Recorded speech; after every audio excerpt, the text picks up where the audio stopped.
Hydraa success అయింది, ప్రజలు మొత్తం కూడా హర్షిస్తూ ఉన్నారు. ముఖ్యమంత్రి రేవంత్ రెడ్డి గారి యొక్క నిర్ణయం భవిష్యత్ తరాలను ఆలోచింపజేసేటటువంటి విధంగా ఉందని చెప్పి పాలాభిషేకాలతో ఆయన యొక్క పాలనని కీర్తిస్తున్నటువంటి దాన్ని జీర్ణించుకోలేనటువంటి పరిస్థితితోటి ఈరోజు ఎట్టి పరిస్థితులలో ఈ యొక్క ప్రభుత్వం మీద, నాయకుడు రేవంత్ రెడ్డి గారి మీద అక్కసు కక్కాలని చెప్పి, ఎందుకంటే ముఖ్యమంత్రి రేవంత్ రెడ్డి గారు కేవలం హైడ్రాతోటి ఆగుతలేడు, అక్కడ బాగా మంచి పేరు వచ్చింది. ఇప్పుడు మూసి ప్రక్షాళన, మూసికి పునర్జీవం గిట్ట పోస్తే అసలు మమ్మల్ని గుర్తుపెట్టుకుంటాడు. ఇక మేము రాజకీయాలలో ఉంటే మమ్మల్ని గుర్తించాడు, గతంలో మేము చేయలేనటువంటి పనులు మొత్తం ఈయన చేస్తే ఎట్లా అనేటటువంటి ఒక దుర్బుద్ధితోటి మరి ఈరోజు మూసికి పునర్జీవం పోసేటటువంటి యొక్క ప్రణాళిక మా ప్రభుత్వము, మా నాయకులు రేవంత్ రెడ్డి గారు చేస్తే ఎట్టి పరిస్థితులలో దీన్ని ఆపాలని చెప్పి కలిసి కంకణం కట్టుకున్నటువంటి బీజేపీ బీఆర్ఎస్లు ప్రజల మెదడులో విషాలని నింపుకుంటా పక్కదారి పట్టించేటటువంటి సోషల్ మీడియా మాధ్యమాలలో చేస్తున్నటువంటి అకృత్యాలే ఈరోజు మనకు సాక్ష్యం. మీద పార్లమెంటు సభ్యుడైనటువంటి కొండా విశ్వేశ్వరరెడ్డి అయినా, లేకపోతే ఇక్కడ కిందనే ఆయన శాసనసభ్యుడు లెక్క ఉండే, తర్వాత పార్లమెంట్ సభ్యుడైండు, ఆయన నియోజకవర్గంలో అత్యధికంగా పారేటటువంటి కిషన్ రెడ్డి కేంద్ర మంత్రి అయినా, ఇప్పటి వరకు కూడా మూసికి ఒక 30 రూపాయలు తీసుకొచ్చినటువంటి పాపాన ఈ బీజేపీ నేతలు పోలే. కేంద్రంకి ఎన్నిసార్లు విజ్ఞప్తి మనం చేసినా, గుజరాత్లోనేమో సబర్మతి ప్రక్షాళన అని చెప్పేసేసి వాళ్ళు మాత్రము 12,000 మంది గృహాలని ఇతరత్ర చోట్లకి తరలింపజేసి వారి యొక్క సబర్మతి నదులకు జీవం పోయాలి, మన యొక్క నగరం బాగుండాలి అని చెప్పి అహ్మదాబాద్ని మాత్రం చక్కగా తీర్చిదిద్దుకొని, అట్లాంటి ప్రణాళికనే మరి హైదరాబాద్లో మూసిని కూడా మనం ప్రక్షాళన చేసుకుందాం అనేసరికి ఈరోజు కాళ్ళకు కట్టెలు పెట్టేటటువంటి ఒక విధంగా బీజేపీ నేతలు ఆడుతున్నటువంటి డ్రామాలు ప్రజలు గమనించాల్సిందిగా మేము మా పార్టీ నుంచి కోరుకుంటా ఉన్నాం.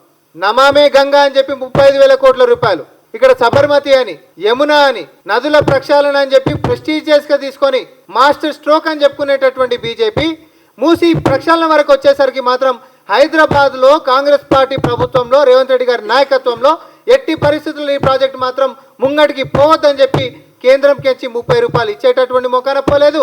ముంగటికి నడుద్దాం సొంత శక్తితో అని చెప్పి మనం పోతుంటే కాళ్ళకు కట్టెలు పట్టేటటువంటి ఒక కుట్రలను ఆపుతలేరు. ఇది ఇట్లా ఉంటే సోషల్ మీడియాలో ప్రధానంగా వస్తున్నటువంటి 2 కథనాలు ఏవైతే ఉన్నాయో ఈ మధ్యకాలంలో, ఒకటి ఆ పరివాహకంలోనే బఫర్ జోన్లా ఒక అపార్ట్మెంట్, మధు పార్క్ అనేటటువంటి ఒక అపార్ట్మెంట్ మీద చాలా గందరగోళమైనటువంటి పరిస్థితిని రగిల్చేటటువంటి కుట్రలు చేసిండ్రు. ఈ అపార్ట్మెంట్ అనేటటువంటి అసలు అది మూసి ప్రక్షాళన పునర్జీవంలో భాగంగా ఉస్మాన్ సాగర్ నుంచి ఇక్కడ బాపుఘాట్ వరకు, తర్వాత హిమాయత్ సాగర్ నుంచి బాపుఘాట్ వరకు ఏదైతే మనం పునర్జీవం పోతామని చెప్పి అనుకుంటున్నటువంటి ఫేజ్ 1 కార్యాచరణ ఉందో దాంట్లో బఫర్ జోన్ లోపల ఉంటున్నటువంటి ఈ యొక్క అపార్ట్మెంట్కి నోటీసులు ఇవ్వడం జరిగింది. బఫర్ జోన్ లోపల అంటే ఏంటిది అని అంటే, రేపు పొద్దున నది పొంగినప్పుడు లాస్ట్ టైమే మనకు హైదరాబాద్లో వరదలు వస్తే ఏమైపోయింది అందరి పరిస్థితి అని మనం చూసినాం. అపారమైనటువంటి ఆస్తి నష్టమే కాదు ప్రాణ నష్టం జరుగుతుంది. ఇది ఇంకొకసారి జరగొద్దు అని అంటే కార్యాచరణ ఏం చేయాలనేటటువంటి దాని మీద చర్చ జరగాలి. కానీ దురదృష్టం ఏంటంటే ప్రతిపక్షాలు ఇట్లాంటి చర్చలలో పాల్గొనకపోగా ఇట్లాంటి ఒక సుదీర్ఘమైనటువంటి సమస్యకి పరిష్కారం ఇద్దామనేటటువంటి నిర్ణయాన్ని అడ్డుకట్ట వేయాలనేటటువంటి కుట్రలు మాత్రం చేస్తూ ఉన్నారు. ఆ అపార్ట్మెంటు బఫర్ జోన్ లోపల ఉంది, వాస్తవానికి బఫర్ జోన్ లోపల ఉంది, మీకు మాకేం సంబంధం, అది బఫర్ జోన్ ఉంది కాబట్టి దాన్ని ఏదో చేస్తారనేటటువంటి ప్రయత్నం జరగట్లే. వాళ్ళు కష్టపడేటువంటి కొనుక్కున్నటువంటి వాళ్ళే ఒక చట్టబద్ధంగా ఓనర్లు గిట్ట అయి ఉన్నటువంటి వాళ్ళకి చట్ట ప్రకారంగా నష్టపరిహారం ప్రభుత్వం నుంచి ఎట్లయితే అందుతుందో అట్లా మరి అక్కడ ఉంటున్నటువంటి నివాసితులకి నష్టపరిహారం చెల్లించి మరి వాళ్ళని మనం కన్విన్స్ చేసేటటువంటి ప్రయత్నం జరుగుతూ ఉంది. ఈ అపార్ట్మెంట్కి సంబంధించినటువంటి వ్యవహారం కేవలము మూసి పునరుజ్జీవం అని అంటే బఫర్ జోన్స్ వరకు క్లియర్ చేసేటటువంటిది. ఉస్మాన్ సాగర్, హిమాయత్ సాగర్ దగ్గర నుంచి బాపుఘాట్ దాకా ఈ 2 నదుల యొక్క సంగమం ఎక్కడైతే కలుస్తుందో అక్కడ స్వాతంత్ర సమరయోధుడు, ఈ దేశ జాతిపిత అయినటువంటి మహాత్మా గాంధీ గారి యొక్క అస్థికలు కలిపినటువంటి ప్రాంతం అది. అందుకని అక్కడ ఒక చిన్న మ్యూజియం కూడా ఉంటుంది బాపుఘాట్ అని, అందుకని అంటాం మనం దాన్ని. అయితే మూసి మురికి కూపం లెక్క మారింది, విషవాళ్ళు ఇచ్చేటటువంటి దాని లెక్క అయింది. అడ్డగోలుగా డ్రైనేజ్ మాత్రమే కాదు, ఇంకోరో కంపెనీ వాళ్ళు వచ్చి డంపులు చేసేటటువంటి పరిస్థితి వచ్చింది. దీనికి అడ్డుకట్ట వేయాలని చెప్పి ఒక నిర్ణయంతో మనం ముందుకు పోతా ఉన్నాం. అపార్ట్మెంట్ అడ్డం ఉందని చెప్పి వాళ్ళని కన్విన్స్ చేసి నష్టపరిహారం ఇచ్చి మనం ముందుకు పోతుంటే అసలు మూసి పునరుజ్జీవానికి అడ్డం పడేటటువంటి కుట్రలు ఈ 2 పార్టీలు చేయడం ఎంతవరకు సమంజసం? బీజేపీ నేతలారా మా యొక్క సూటి ప్రశ్న ఏంటంటే, మీకు సబర్మతి మంచిగా జరగాలి, యమున మంచిగా జరగాలి, గంగా మంచిగా జరగాలి అంటే మీ పాలిత ప్రాంతాల్లో అయినటువంటి అన్ని రాష్ట్రాలలోనేమో నదుల యొక్క ప్రక్షాళన జరగాలి. కానీ హైదరాబాద్లో ఈ తెలంగాణ జాతి ఏం ద్రోహం చేసిందని చెప్పేసి మీకు ఈరోజు మూసికి మాత్రం అడ్డం పడి 30 రూపాయలు ఇవ్వకపోగా జరుగుతున్నటువంటి కార్యాచరణకి కంకణం కట్టుకొని అడ్డం పడతా ఉన్నారు. మీ యొక్క దురుద్దేశము చెప్పడం అనేటటువంటి ఉద్దేశంతో మేము ఈ ప్రెస్ మీట్ పెట్టినాం.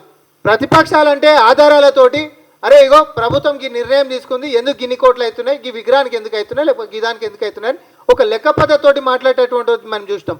10 ఏళ్ళు మేము ప్రతిపక్షంలో మేము అదే పని చేసినాం. పలానా జీవో వస్తే ఈ జీవో దాని మీదకి పోతుంది ఎట్లా అని అధికారికంగా ఉంటున్నటువంటి యొక్క ఎవిడెన్సెస్ని పట్టుకొని నువ్వు మాట్లాడితే ప్రతిపక్షాలు అంటారు, తోసినట్టు గాలికే మాట్లాడితే గాలి అంటారు. నేను మళ్ళీ అది కూడా చెప్తా ఉన్నా. ప్రధాన ప్రతిపక్షమైనటువంటి బీఆర్ఎస్ పార్టీలో ఉంటున్నటువంటి కేటీఆర్ మీరు ఇట్లా ఏదన్నా కాగితం పట్టుకొని మాట్లాడితే పద్ధతిగా ఉంటుంది, విఘ్నుడు లెక్క అనిపిస్తుంది, మీరు చదువుకున్న వాళ్ళ లెక్క కనిపిస్తుంది. కానీ గాలికే మాట్లాడితే ఈ రోజు నుంచి మీ పేరు గాలిగాడి లెక్క కూడా మీరు పేరు ప్రఖ్యాతలు గాంచాలని చెప్పి కూడా మేము మళ్ళీ కోరుకుంటా ఉన్నాం. ఎందుకోసం అనంటే బట్టగాల్చి మీదేసేటటువంటి రాజకీయం మీరు బంద్ చేయాలి కాబట్టి. గాంధీ విగ్రహానికంట 5,000 కోట్ల రూపాయలు మేము పెడుతున్నామంట. ఎవరు చెప్పిండండి, ఎవరన్నారండి, ఏ కాగితంలో చెప్పిండండి, ఏ నిర్ణయం తీసుకుంటండి, అధికారిక పత్రం ఒకటి చూపెట్టమనండి ప్రతిపక్షాలని. జస్ట్ గాలికి మాట్లాడేసేయడమే.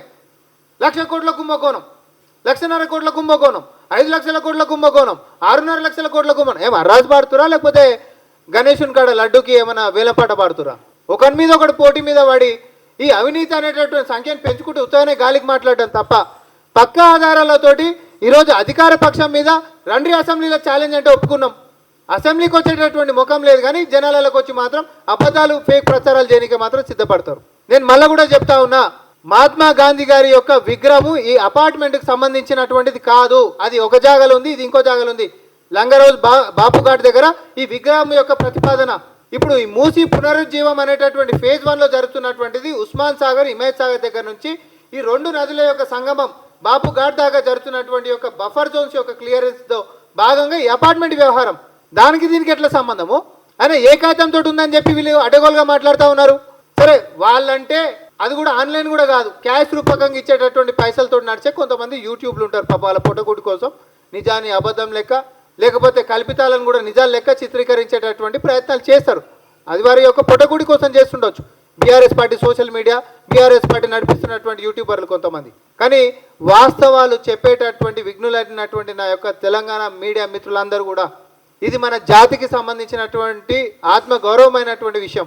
మన మూసి ప్రక్షాళనకి అడ్డం పడేటటువంటి కుట్రలని మనం సంఘటితంగా కొట్లాడాల్సినటువంటి అవసరం ఉంది. కొట్లాట అంటే ఎవరి మీదకో యుద్ధం కూడా పొమ్మంటలేం. దయచేసి నిజాలని చెప్పండి. ఆ బాపుఘాట్ దగ్గర ఆ మహాత్ముడు నేర్పించినటువంటి నీతి బోధ నిజాలు మాట్లాడమని, ఆ నిజాలతోటి ఈరోజు మనం ఈ ప్రతిపక్షాలు ఆడుతున్నటువంటి కుట్ర రాజకీయాలని ఉన్న నిజాలు చెప్పండి. ఎవరి సైడ్ తీసుకోవాల్సినటువంటి అవసరం లేదు. మేము తప్పు చేసే మమ్మల్ని కూడా అనండి దయచేసి. మీరు ఎవరిని కూడా ఉపేక్షించాల్సినటువంటి అవసరం లేదు. కానీ ధర్మం దిక్కు నిలబడి నిజం మాట్లాడుతుంటే పారదర్శకంగా వ్యవహరిస్తుంటే కూడా తీసుకొచ్చి మొత్తం బురద చల్లుతుంటే ఈ బురద ప్రభుత్వం మీద చల్లుతున్నటువంటిది కాదు. మీరందరూ నమ్మకంతో ఎన్నుకున్నటువంటి నాయకుడి మీద, ప్రభుత్వం మీద, అంటే మీ మీద, మన ఇంట్లో చల్లుకుంటున్నటువంటిది ఇది. మన మీద చల్లుతున్నటువంటి బురదను మనమే కడుక్కోవాలి. మీ వంతు పాత్రగా ఈరోజు దయచేసి నిజాలని చెప్పండి. డబ్బులున్నాయనేటటువంటి అహంకారంతో అబద్ధాలు అనేటటువంటిది హద్దులు దాటిపోతున్నటువంటి పరిస్థితులల్లా నిజాలు నిర్భయంగా మాట్లాడేటటువంటి నా మీడియా మిత్రులందరూ కూడా సంఘటితం కావాల్సినటువంటి అవసరం ఉంది. మనం మూసి పునరుజ్జీవాన్ని సాధ్యం చేసుకోవాల్సినటువంటి బాధ్యత మనందరి మీద ఉంది. ఇది బీజేపీ వాడు 30 రూపాయలు నువ్వు తేవని చెప్పి ఎందుకు అడగరు? అక్కడ సబర్మతి ఎట్లయిపోతుందని ఎందుకు అడగరు? యమున ఎందుకు చేసుకుంటారని ఎందుకు అడగరు? గంగా ప్రక్షాళన ఎందుకు చేసుకుంటారని ఎందుకు అడగరు? మరి మూసి ఎందుకు వద్దని అంటారు? మెట్రో ఎక్స్టెన్షన్ అంటే వద్దు, మూసి ప్రక్షాళన అంటే వద్దు, ఇంకేదైనా కావాలంటే వద్దు. ఏది లేకపోతే ఎట్లున్నాలో అట్లనే ఉండాలనేటటువంటి కుట్రలు వాడు రాజకీయ నాయకుడు కాబట్టి చేస్తూ ఉన్నాడు. కానీ సామాజిక బాధ్యత ఉంటున్నటువంటి ప్రతి ఒక్కరం కూడా ఈ రాష్ట్రం ముందుకు పోవాలనంటే మన వంతు కృషి నిజాలు మాట్లాడదాం చాలు. ఇంత గలీజ్ రాజకీయం ఉంటే ఎట్లా? బూతులు మాట్లాడడానికి తెలివితేటలు కావాలన్నా? అరే ఒక వ్యక్తి ఈరోజు 40 సార్లు తిరిగిండు, 50 సార్లు తిరిగిండు, ఢిల్లీకి పోతుండు, ఇన్నిసార్లు తిరుగుతున్నా 30 రూపాయలు ఎందుకు ఇస్తలేరు మీ మొఖాలకు అని చెప్పి అడుగుర్రి. తిరుగుతున్నాం, బాధ్యత మనది రాష్ట్రం కోసం. అడుగుతున్నాం, మనము అడిగిన ఇస్తలేని మీద మనం కొట్లాడాలి. కానీ తిరుగుతున్న మీద అడుగుతామనంటే ఎట్లా? ఎటు పక్క తీసుకుంటున్నాం మనము? మూసి శుద్ధి అయితే ఎవరికి మంచిగా జరుగుతుంది, ఎవరికి రోగాలు రాకుండా ఉంటాయి. ఎవడు మునగకుండా ఉంటాడు, ఎవడు ప్రాణాలు పోకుండా ఉంటాయి.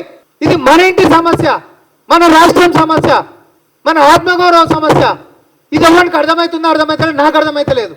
వాడు అబద్ధాలు అనేటటువంటిది పేర్లు కానీ వాడు ఎన్నైనా మాట్లాడని, కానీ నిజం ఏందనేటటువంటి ఆలోచన దయచేసి ప్రధానికం చేయాల్సిందిగా.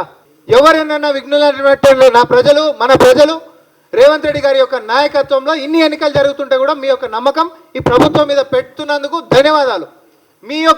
మీ యొక్క నమ్మకాన్ని నిలబెట్టుకుంటూ ఈ ప్రభుత్వము ఈ రాష్ట్రంలో దీర్ఘకాలంగా ఉంటున్నటువంటి అన్ని సమస్యలకు కూడా పరిష్కారం వెతుకుంటూ మనం పోతా ఉన్నాం. దానికోసం సంఘటితంగా మన యొక్క నాయకత్వం మొత్తం క్యాబినెట్ అందరు కూర్చొని కొట్లాడుతున్నాం. దీనికి మీ బలం కావాలి. అబద్ధాల మీద గెలవనీకి మనం యుద్ధం జరుగుతూ ఉంది. అబద్ధాలు ఒక దిక్కు, నిజాలు ఒక దిక్కు. మీరు ఎటు పక్క నిలబడతారనేది మీరు తెలుసుకోండి. ఇక ప్రతి దాంట్లో రాజకీయం చేసేసేసి ప్రజల్ని పక్కదారి పెట్టించేటోడు మనోడు ఉండడు. సక్రమమైనటువంటి దారిలో పెట్టాలంటే ఆయన పాలన మొదలైనప్పటి నుంచి రెస్టారెంట్లలో వ్యాపారాలు చేసుకోరి, కానీ కలుషిత ఆహారం పెడితే బెండు తీస్తామన్నాడు. ఎవరి కోసం అన్నాము? మాదక ద్రవ్యాలు తీస్తే తోలు తీసేదాకా బెల్ట్ తోడు కొడతామన్నాము. ఎవరి కోసం అన్నాము? మూసి ప్రక్షాళన అన్నాము, హైడ్రా అన్నాము, మహిళల యొక్క భద్రత అంటున్నాము. ఇవన్నీ మన గురించి మనం కొట్లాడుకుంటున్నాం. ఇవి అడ్డుకోనికే మాత్రమే కొంతమంది ప్రతిపక్షాలు ముందుకు వస్తూ ఉన్నాయి. దయచేసి ఈ దుర్బుద్ధితో చేస్తున్నటువంటి బీజేపీ బీఆర్ఎస్ రాజకీయ కుట్రలని మనము కలిసికట్టుగా ఎదుర్కోవాల్సినటువంటి బాధ్యత మనందరి మీదనే ఉంది. మూసిని ఎవడడ్డం పడతాడో చూద్దాం. దాన్ని ఆపుడే లేదు. మేము మళ్ళీ కూడా చెప్తా ఉన్నాం, రండి ఎవడు వస్తాడో రండి. అబద్ధాలు చెప్పి మీకే అంత దమ్ము ధైర్యం ఉంటే నిజాలు ధర్మం దిక్కు నిలబడే మాకెంత ఉండాలి. అట్లా కొట్లాడినాం, కలబడినాం కాబట్టి ఈరోజు అధికారంలోకి వచ్చినాం. ప్రజల నమ్మకం గెలిచినాం కాబట్టి ఎన్నికలలో గెలుచుకుంటూ వస్తున్నాం. మీలక దగులుబాజీ పనులు చేస్తలేడు ఓడిడా. నేను మళ్ళీ కూడా చెప్తా ఉన్నా, అబద్ధాలు మానుకుంటే భవిష్యత్తు కొంచెమన్నా మిగిలి ఉంటుంది మీకు. ఇదే అబద్ధాలు గిట్ట మాట్లాడుకుంటే పోతే మాత్రం కనుమరుగైపోతారు మీ పార్టీ, మీరు కానీ ఎవరు కానీ. నష్టపరిహారం ఇస్తున్నామని చెప్పినాము. అక్కడ అందరూ కూడా చాలా మంది కూడా సానుకూలంగా ఉన్నారు. అపార్ట్మెంట్ వాళ్ళేమో విగ్రహం విషయం ఏమో బాబు ఘాట్ దగ్గర ఇప్పుడు ఏదైతే ఆల్రెడీ మ్యూజియం ఉందో అక్కడ విగ్రహం కడుతున్నాము. అపార్ట్మెంట్ కూలగొట్టి విగ్రహం కట్టేటటువంటి వ్యవస్థనే లేదు. అది అబద్ధము.